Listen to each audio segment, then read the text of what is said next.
2026년 파이코인은 지금 갈림길 정중앙에 서 있습니다. 이 코인이 실패작으로 기록될지 아니면 가장 오래 기다린 실험으로 남을지는 바로 지금부터의 방향에 달려 있습니다. 앞으로 파이코인의 핵심 방향은 단 하나입니다.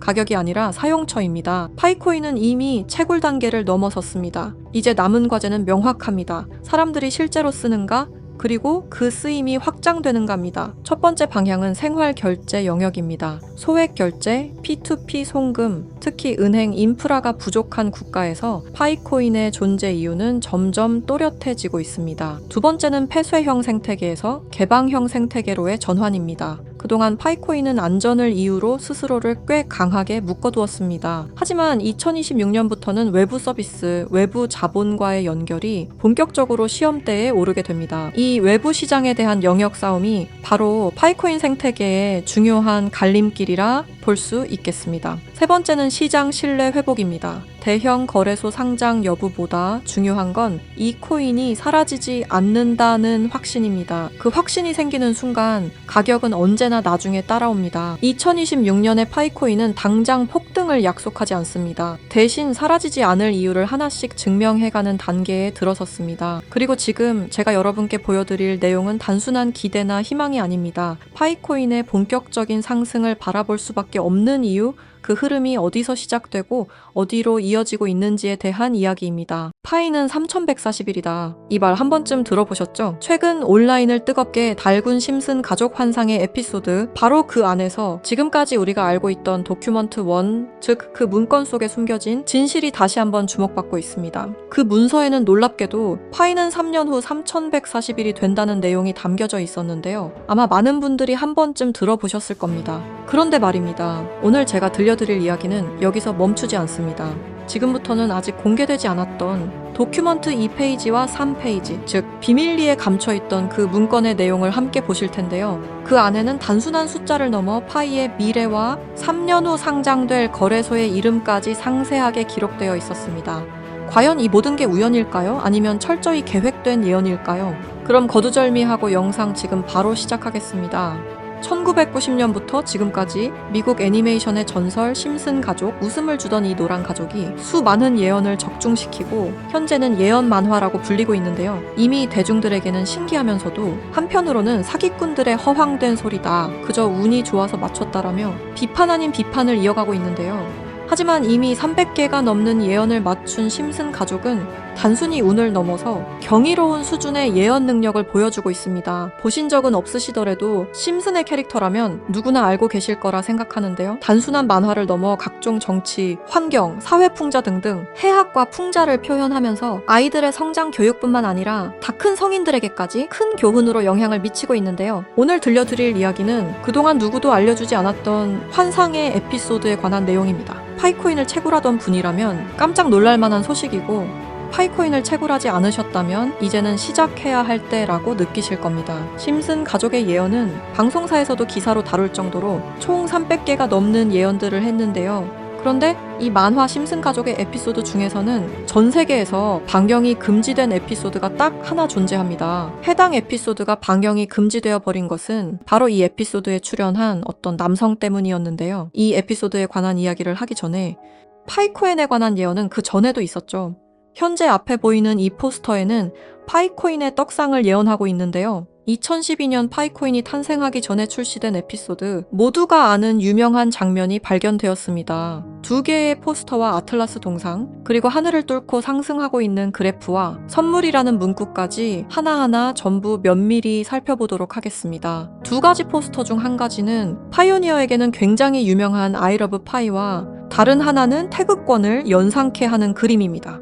태극권은 동양의 상징으로 자주 쓰이고 있으며 실제로 파이코인은 베트남과 중국을 선두로 아시아 전역에 큰 변화를 개척하고 있습니다. 그리고 그 옆에는 지구를 업고 있는 아틀라스 동상이 있으며 정확히 이 동상은 록펠러 센터 건물에 있는 랜드마크 격인 동상으로 자리매김하고 있습니다. 결국 파이코인의 벤처 캐피탈은 세계적인 변화의 주역, 록펠러 가문으로 드러났는데요. 록펠러 가문은 거대한 부를 가지고 세계 금융시장을 실제로 쥐락펴락할 정도로 막강한 세력인데요. 이 가문에서 실제로 파이코인을 지지한다는 입장을 발표하며 파이코인에 대한 음모론이 기정사실화가 되기도 했죠.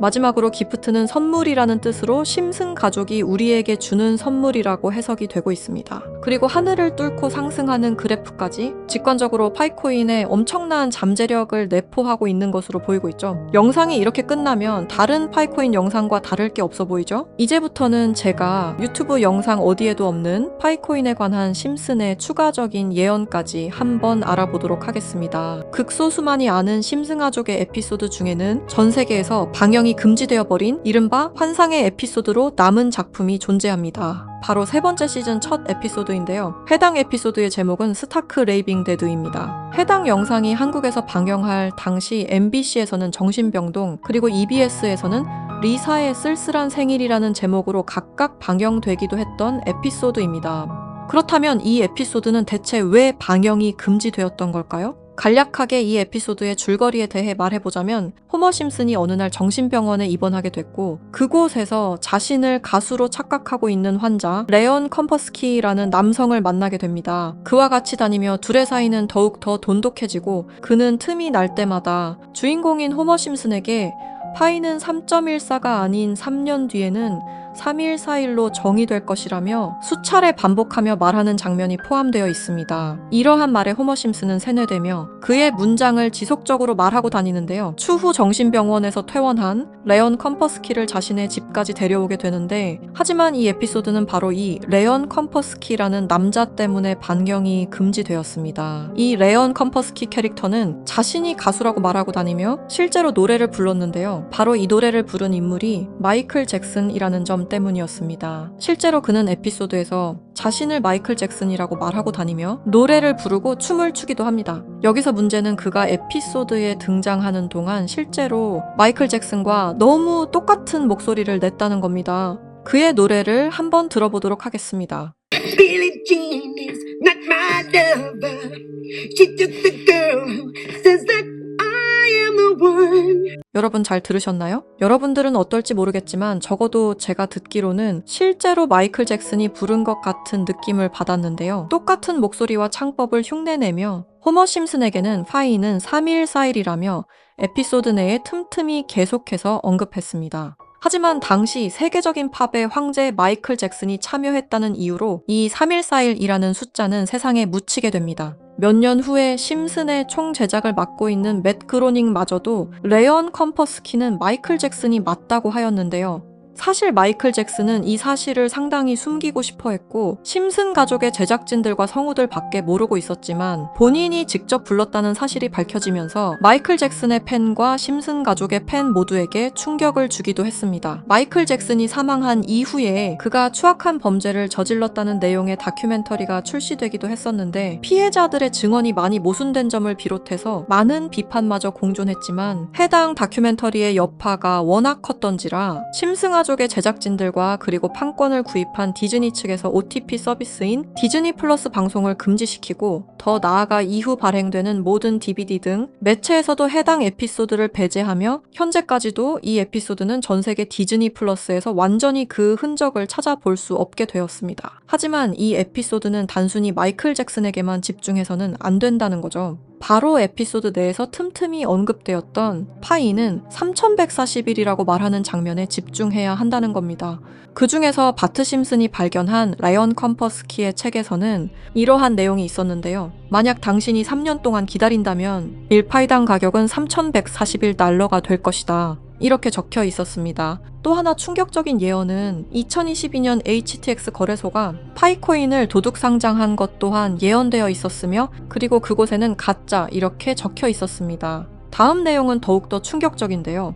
바로 2025년에 파이코인이 거래소에 상장이 된다는 예언입니다. 실제로 OKX 거래소에서 지난 2월 20일에 현물 거래를 지원하기로 했죠. 이 책의 내용에 따르자면 상장된 이후 3년이 지난 2028년에 들어서 파이코인은 3141달러, 한화 약 450만 원 가량에 도달할 것이라는 내용이었는데요. 그리고 이 뒤에는 놀라운 내용이 하나가 더 있었습니다. 파이코인 상장에 관한 정확한 날짜와 매년 최고점과 하락 시점 등등 매우 디테일한 내용들이 포함되어 있었습니다. 이러한 예언들은 파이코인 미래에 대한 기대감을 더욱 증폭시키고 있었는데요. 저는 이 내용을 저희 찐 구독자분들과 공유하려고 오늘 영상을 찍게 되었습니다. 이 내용은 실제 제가 직접 알아낸 최초의 정보라고 자부하고 있습니다. 저희 채널 구독해주신 구독자분들이 아닌 이상 이 내용이 외부로 유출되는 것을 저는 절대로 원하지 않습니다. 너무한 처사라고 생각하실 수 있지만 제가 피땀 흘려서 얻은 정보인 만큼 제가 원하는 사람들과 공유하고 싶은 마음이 가장 큽니다. 큰 돈을 벌 수 있는 기회가 생기는데 이 기회를 아무것도 아닌 사람들과 나누는 게 저는 싫은 겁니다. 그러니까 저희 채널 구독해주신 구독자님들만 알 수 있게 이렇게 설문 작성을 하며 신청을 받고 있습니다. 신청을 해주신 모든 분들께 드리는 게 아니라 구독과 좋아요 그리고 댓글을 남겨주신 분들 한해서만 드리고 있으니까요. 꼭 구독과 좋아요 그리고 댓글까지 남겨주시고 아래 설명란에 링크 타고 들어오셔서 심슨의 비밀 정보 내용 꼭 받아가시길 바라고요.